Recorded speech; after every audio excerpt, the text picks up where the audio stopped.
안녕하십니까, 이용태입니다. 이번 시간에는 프리미어 프로 CC의 작업 인터페이스에 대해서 살펴보도록 하겠습니다. 자, 우리가 이제 프리미어 프로를 통해서 실질적으로 이제 작업을 하기에 앞서 작업에 사용이 되는 다양한 이제 작업 패널의 이름과 그 용도, 그리고 이제 인터페이스죠. 이제 레이아웃이라고도 하는데요. 자, 이러한 이제 설정을 통해서 실제 작업할 때마다 이제 레이아웃을 설정하는 방법, 그리고 뭐 사용자 취향에 따라서 이제 레이아웃을 다르게 설정을 해주고 또 등록해서 관리를 해주는 이런 방법을 알아둘 필요가 있습니다. 이렇듯 이번 시간에는 이와 같은 인터페이스 전반적으로 살펴보도록 하겠습니다. 자, 현재 뭐 어떠한 소스, 즉 작업 파일도 불러온 상태가 아닙니다. 그래서 대부분 이제 모든 작업 패널들이 아무것도 없는 그런 상태인데요. 이 상태에서 작업을 그냥 진행을 해보도록 하겠습니다. 자, 그렇지만 현재 새로운 프로젝트와 그리고 시퀀스는 하나 만들어진 상태입니다. 이 부분 참고를 해 주시고요. 자, 여기 아래 부분부터 좀 살펴보도록 할까요? 자, 프로젝트라는 이름으로 사용이 되고 있는 프로젝트 패널이라는 곳이죠.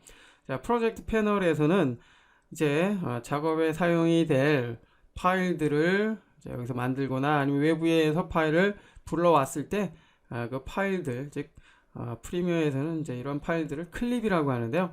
이러한 클립들을 관리를 하는 그러한 공간이라고 보시면 됩니다. 자, 그래서 아래쪽에 있는 이러한 기능들을 통해서 관리를 어떤 식으로 할 것인지 설정을 해줄 수 있는데요. 목록 방식으로 사용을 해서 공간을 여유 있게 할 것인지, 아니면은 아이콘 뷰 방식으로 해서 사용하게 될 그 이제 클립의 화면의 장면이죠. 장면을 뭐 미리 볼 수 있고, 그리고 오디오 파일은 미리 들을 수 있는 그런 상태로 할 것인지 설정을 해줄 수 있고요. 자, 그리고 지금 아이콘의 크기 설정을 해줄 수 있습니다. 자, 그리고 이 부분은 이제 순서에 대한 이제 설정인데요. 지금 하나밖에 없으니까 특별한 의미는 없고요. 여러 개의 다양한 파일을 불러오고, 지금의 이 소트 아이콘을 클릭을 해서 어떻게 변화가 되는지 살펴보시기 바랍니다. 자, 그리고 우측에 기능이 있는데 파인드를 사용을 하면 이제 여기서 프로젝트 패널에 사용이 되고 있는 요 클립에 대해서 이제 찾아서 선택을 해줄 수가 있습니다. 뭐 여러 개, 뭐 한두 개는 뭐 의미가 없고요. 뭐 수십 개, 수백 개의 클립을 사용할 경우에 클립을 뭐 찾아주기가 쉽지 않습니다. 그 클립에 찾고자 하는 클립의 이름이나 뭐 속성에 대해서 알고 있다면 여기에서 find what을 통해서 여기서 입력을 한다면 find를 통해서 쉽게 찾아줄 수 있겠고요. 자, 그 다음에 이제 new bin이라고 되어 있는데 뭐 폴더를 만들어 준다고 보시면 됩니다. 자, 클릭을 해서 폴더를 하나 만들고요. 여기는 뭐 비디오 이렇게 해주고, 그 다음에 하나 더 만들어서 여기는 뭐 오디오 뭐 이런 식으로 폴더를 만든다면, 즉 빈을 만들어 놓는다면, 비디오는 비디오, 오디오는 오디오에 이렇게 각각 체계적으로 관리를 해줄 수가 있겠죠. 우리가 윈도우에서 사용하는 폴더처럼 뭐 끌어다가 이 안으로 집어넣을 수 있고요. 또 더블 클릭해서 이 폴더를 열어서 그 폴더 안에 있는 그 클립들을 사용을 할 수 있게 됩니다. 자, 그리고 우측으로 해서 뉴 아이템이 있습니다. 클릭을 해보면, 자, 여기 시퀀스부터 뭐 트랜스페런트 비디오까지 다양한 그런 기능이 있는데요. 자, 이것은 파일에 뉴에 사용하는 그런 메뉴와 거의 동일하다고 보시면 됩니다. 자, 새로운 시퀀스 만들 때 사용하는 시퀀스, 그 다음에 뭐 오프라인 파일 뭐 등등이 있는데, 오프라인 파일은 나중에 이제 배치 캡처라는 거 뭐 이런 거를 사용을 할 때, 아니면 오프라인 파일을 만든 다음에 오프라인 파일을 통해서 편집을 하고요. 물론 이제 장면을 볼 수 없기 때문에 실제로는 뭐 거의 불가능하다고 볼 수는 있겠지만, 여하튼 오프라인 파일 자체가 아주 가벼운 파일이기 때문에 여기에서 뭐 이 그 시간이죠. 예, 그 시간에 대한 그런 상태로만 편집을 해준 다음에 나중에 최종적으로는 이제 비디오 파일을 대체를 시켜줄 수 있습니다. 여하튼 오프라인 파일은 그런 용도로 사용이 되는데, 저 또한 오프라인 파일을 사용한 일이 거의 없는 것 같습니다. 자, 그리고 어저스먼트 레이어가 있습니다. 이제 조정 레이어라고 보시면 되는데, 애프터 이펙트에서도 이제 어저스먼트 레이어가 있죠. 어떤 비디오 효과를 적용하기 위해서 우리가 워크플로우 강사에서처럼 비디오 이펙트를 클립에 갖다 적용을 했습니다. 자, 가령 뭐 동일한 비디오 이펙트를 여러 개의 클립에 동시에 적용을 할 경우에 자, 일일이 갖다 적용하기에는 좀 그렇죠. 자, 그리고 여러 개의 트랙에 동일한 비디오 클립이 적용이 된 상태고요. 그 클립에 동일한 비디오 이펙트를 적용을 할 경우에 자, 역시 이제 어저스먼트 레이어를 사용을 하면 어저스먼트 레이어를 맨 위쪽에 적용을 하면 아래쪽에 있는 모든 비디오 클립이 어저스먼트에 적용이 된 그 비디오 효과에 다 영향을 받게 됩니다. 자, 이 부분은 나중에 별도로 한번 살펴봐야 될 것 같고요. 자, 그리고 아래쪽에 타이틀이 있습니다. 자막을 만들 때 사용이 됩니다. 역시 타이틀 메뉴에서 사용을 해줄 수 있고요. 자, 바스 앤 톤은 컬러바를 만들 때 사용해 주고요. 블랙 비디오는 그냥 검정색 그냥 매트를 만들어 줄 때 사용이 됩니다. 자, 그리고 이제 클러치 캡션인데 이 부분은 그냥 넘어가고요. 컬러 매트는 특정한 컬러의 매트를 만들 때 사용이 됩니다. 자, 그리고 바스 앤 톤은 여기 또 있는데 여기는 HDV 규격의 이제 바스 앤 톤 컬러바를 만들어 줄 수 있고요. 자, 그리고 유니버셜 카운팅 리더는 카운트죠. 비디오의 재생 속도에 대한 설정을 해주기 위해서 뭐 요즘 거의 사용을 안 하지만 예전에 뭐 비디오 플레이어를 통해서 본 적이 있었죠. 그래서 그 재생 속도에 대해서 우리가 확인하기 위해서 카운터를 그죠? 본 영상 앞부분에 이제 삽입을 하게 됩니다.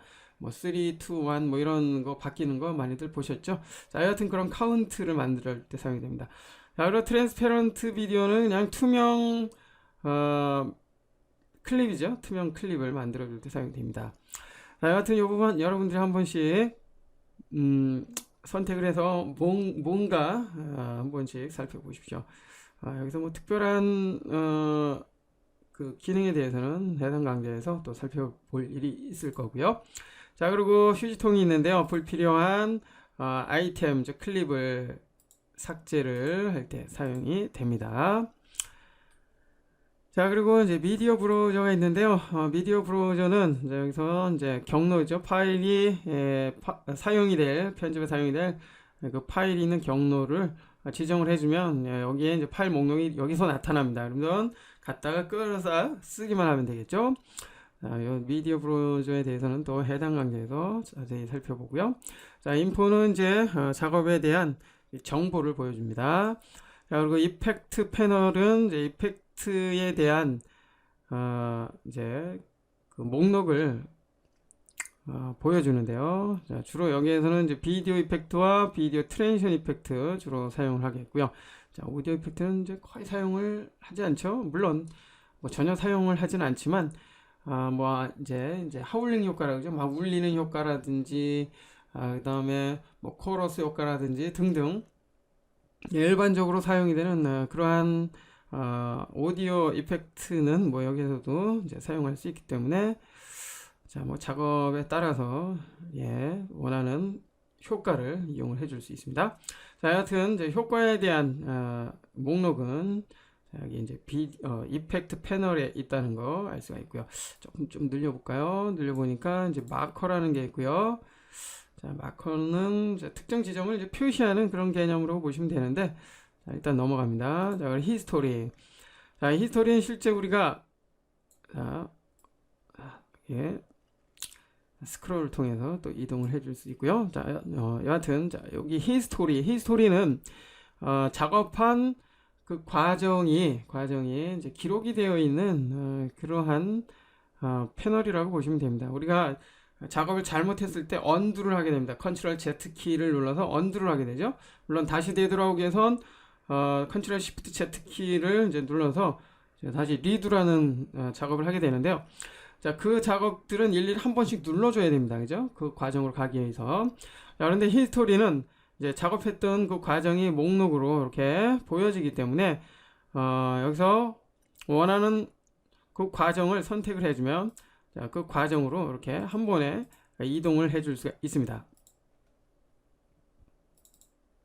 아주 편리한 그런 기능이죠. 됐습니다. 처음으로 다시 오니까 이제 없어졌죠. 자, 이 부분은 이제 프로젝트에 가서 시퀀스를 이제 더블 클릭하면 자, 다시 나타납니다. 자, 여러분들 시퀀스 창을 여기 X 버튼을 통해서, 즉 타임라인을 X 버튼을 통해서 클로즈 했을 때 이 부분이 없어집니다. 자, 그럴 땐 여기에 프로젝트에 항상 이 시퀀스가 있기 때문에 더블 클릭해서 사용할 수 있다라는 거, 자, 그 부분도 참고를 해 주시고요. 자, 우측으로 이동을 해봅니다. 여기는 지금 툴바라는 게 있습니다. 툴바, 실제 작업을 하기 위한 도구들인데요. 뭐 클립을 이동하거나 선택하거나 뭐 자르거나 뭐 장면을 뭐 바꿔주거나 등등에 대한 작업이죠. 자, 여기에서 해줄 수 있고요. 네, 실제 이제 작업을 하다 보면 이 툴바를 사용할 일이 있고요. 툴바의 중요한 그 기능에 대해서는 해당 강좌에서 살펴보도록 하겠습니다. 자, 그리고 우측에 타임라인이라는 공간이 있습니다. 타임라인 패널이죠. 시퀀스라고도 하는데 일반적으로는 이제 타임라인이라고 하죠. 자, 타임라인엔 여기 이제 위쪽에 V1, 2, 3 이렇게 되어 있고요. 아래쪽에 A1, 2, 3 되어 있습니다. V는 비디오, A는 오디오죠. 자, 위쪽은 비디오 트랙, 아래쪽은 오디오 트랙으로 사용이 됩니다. 비디오 파일은 비디오 트랙에, 오디오 파일은 오디오 트랙에 적용을 해서 이제 원하는 편집을 해주면 되겠고요. 자, 그리고 위쪽에 있는 기능들이 있는데요. 뭐, 이 부분은, 뭐, 특별히, 지금 설명하는, 한다는 건 의미가 없는 것 같고요. 실제 작업을 하면서, 자, 살펴보겠습니다. 자, 그리고 타임 코드가 있습니다. 타임 코드. 자, 현재의, 시간 방식이 타임 코드로 되어 있죠. 시간, 분, 초, 프레임 4개의 단위로 나눠지는 것을 알 수가 있습니다. 가장 영상의 작은 단위는 프레임이죠. 프레임.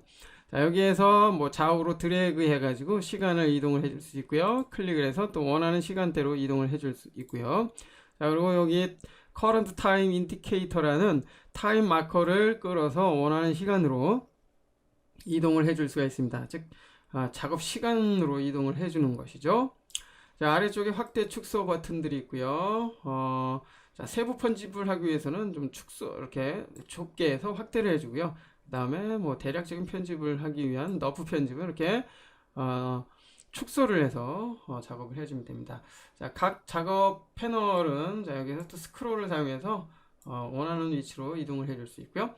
자, 그리고 우측에는 이제 오디오 볼륨 레벨 미터라는 것이죠. 오디오의 볼륨에 대한 눈금을 여기서 이제 램프를 통해서 확인을 해줄 수가 있습니다. 자, 위쪽에 0 위로 올라가면 이제 심한 노이즈가 나타나는 현상이기 때문에 요 부분에 램프가 들어온다면 요 부분은 이제 조정을 해줘야 되겠고요. 자, 나중에 오디오 편집 부분에서 다시 살펴봅니다. 자, 그리고 우쪽으로 이동을 합니다. 자, 그럼 프로그램이라고 되어 있는데 프로그램 모니터 패널이라고 이제 보시면 됩니다. 자, 실제 타임라인에 비디오 클립을 적용을 했을 때 여기 이제 화면이 나타나게 되죠. 이 화면을 보면서 편집을 하게 됩니다. 뭐 옛날에도 우리가 모니터를 갖다 놓고 보면서 편집을 하게 됐었죠. 여기도 마찬가지로 여기서 이제 장면을 보면서 특정한 장면을 찾아가고요. 그 다음에 필요 없는 장면은 삭제하고 필요한 장면만 남겨둬야 되겠죠. 자, 그러한 편집을 위해서 지금 프로그램 모니터 필요하게 됩니다. 자, 여기 아래쪽에 있는 기능들을 보면은 한 프레임씩 뭐 이동을 하거나 플레이를 하거나 등등 그러한 작업을 해줄 수가 있겠고요. 자, 그리고 좌측으로 가봅니다. 자, 소스로 되어 있는데 소스 모니터입니다. 소스 모니터는 편집을 할 때 모니터가 아니라 불러온 파일이 이제 기본 편집이라고 하죠.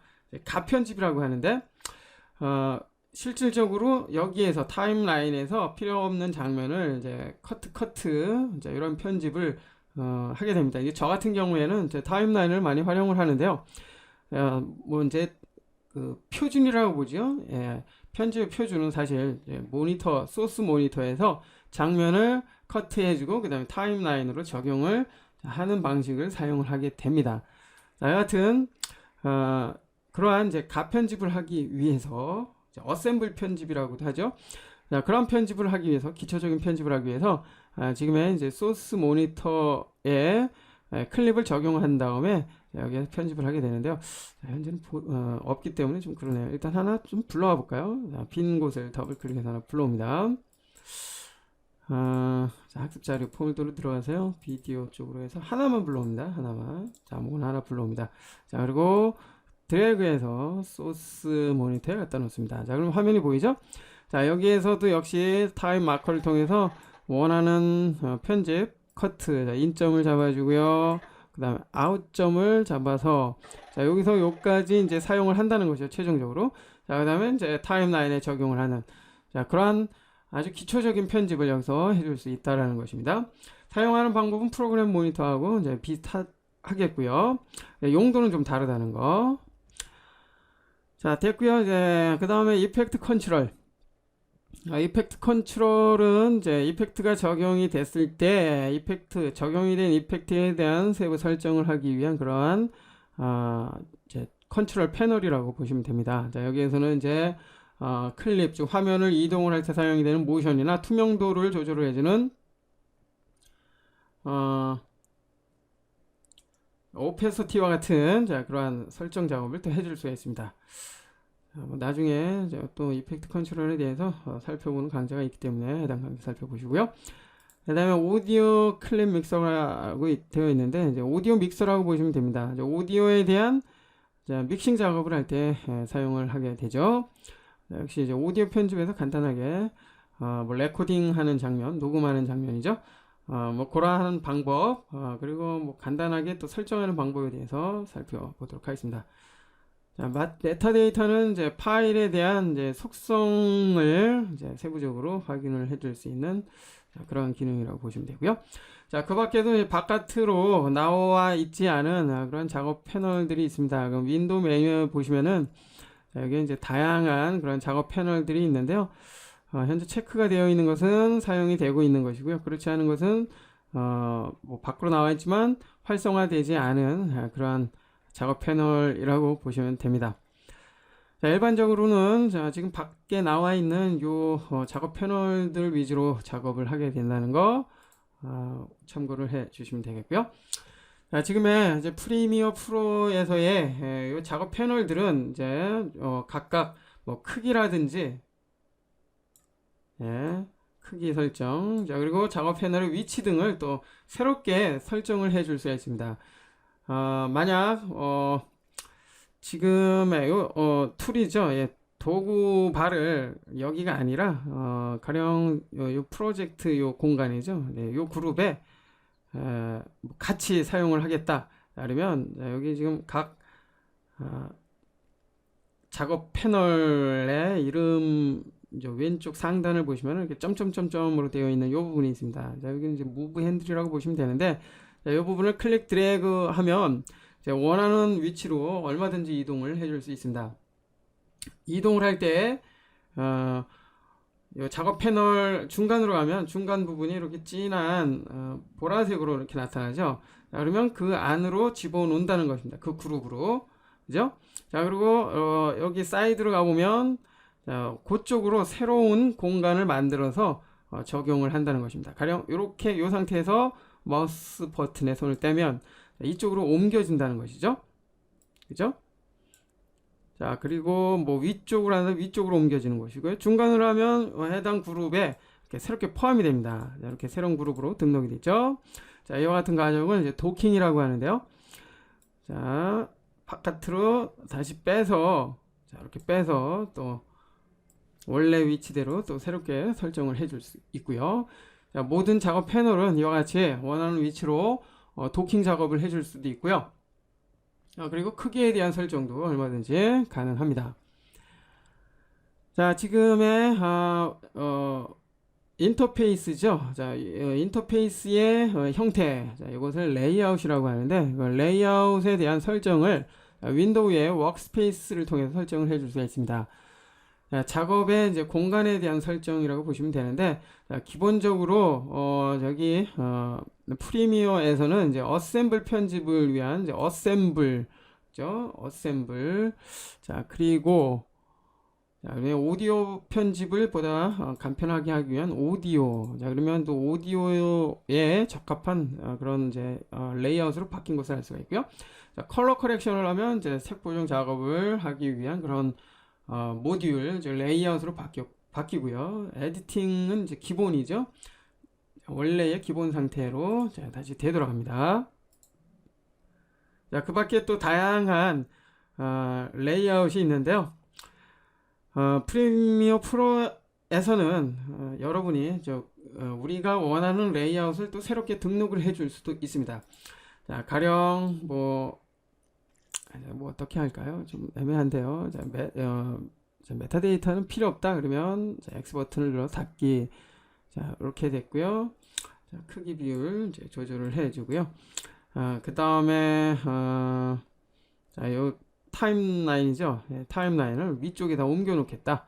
자, 그러면 이렇게 위쪽에다 옮겨 놓고 또 작업을 해줄 수가 있겠죠. 타임라인이 위쪽으로 이제 이동이 됐습니다. 프로그램은 아래쪽으로 또 이렇게 내려오게 자, 이런 식으로 설정을 했습니다. 자, 이건 이제 사용자 취향이나 작업 상황에 따라 좀 달라지겠지만 이렇게 타임라인을 위로 해놓고 작업을 하시는 분들도 있습니다. 물론 또 듀얼 모니터 사용하시는 분은 이 타임라인을 저쪽 편에 있는 그 모니터로 갖다가 다른 모니터에서 볼 수 있게끔 그렇게 세팅을 해놓고 작업을 하시는 분이 있죠. 자, 물론 이제 듀얼 모니터를 사용하면 공간 확보가 이루어지기 때문에 보다 원활한 편집을 해줄 수 있겠죠. 자, 여하튼 이렇게 사용자가 레이아웃을 새롭게 설정을 해 놨다면 이렇게 설정된 레이아웃을 뭐 나중에 또 계속 사용하고자 한다면 워크스페이스의 뉴 워크스페이스를 통해서 새롭게 등록을 해줄 수 있습니다. 나만의 작업 공간 뭐 이런 식으로 이제 입력을 해놓고 공간 1, 공간 2 뭐 이런 식으로 구분을 해 놓는다면 나중에 쉽게 꺼내서 쓸 수가 있겠죠. 오케이 해서 등록을 해줍니다. 자, 그러면 이제 워크스페이스에 이렇게 새롭게 등록이 된 것을 알 수가 있고요. 됐죠? 자, 이 상태에서 이제 막 흐트러뜨려 놓습니다. 그죠? 흐트러뜨려 놓은 다음에 현재는 새로 설정된 나만의 작업 공간이라는 것이 사용되죠. 자, 여기에서 이제 List Current Workspace를 사용하면 흩어졌던 요 모습들이 레이아웃이 현재 선택이 되어 있는 나만의 작업 공간 최초의 모습으로 다시 이제 되돌아갑니다. 그죠? 자, 그리고 이제 다른 워크스페이스 즉 레이아웃을 선택을 해주면 자, 리셋 다시 한번 해보죠. 자, 그러면 그렇게 돌아가죠. 그죠? 자, 이 상태에서 다시 아까 만들어 놓은 나만의 작업 공간을 선택을 해주면 자, 역시 레이아웃이 이렇게 바뀌는 것을 알 수가 있습니다. 자, 그렇기 때문에 이제 지금의 작업 레이아웃은 여러 개로 세팅을 해 놓은 다음에 그때마다 이제 꺼내서 우리가 편집을 한다면 보다 이제 효과적인 편집을 해줄 수가 있다라는 것이죠. 자, 이번 시간에는 프리미어 프로에 대한 인터페이스에 대한 전반적인 학습을 해 봤습니다. 자, 그리고 이제 레이아웃을 또 개별로 설정하는 그런 방법까지 살펴봤죠. 자, 보다 효율적인 작업을 하기 위해서는 인터페이스에 대한 설정 역시 중요하기 때문에 지금의 학습 과정 잘 참고를 해 주시기 바랍니다.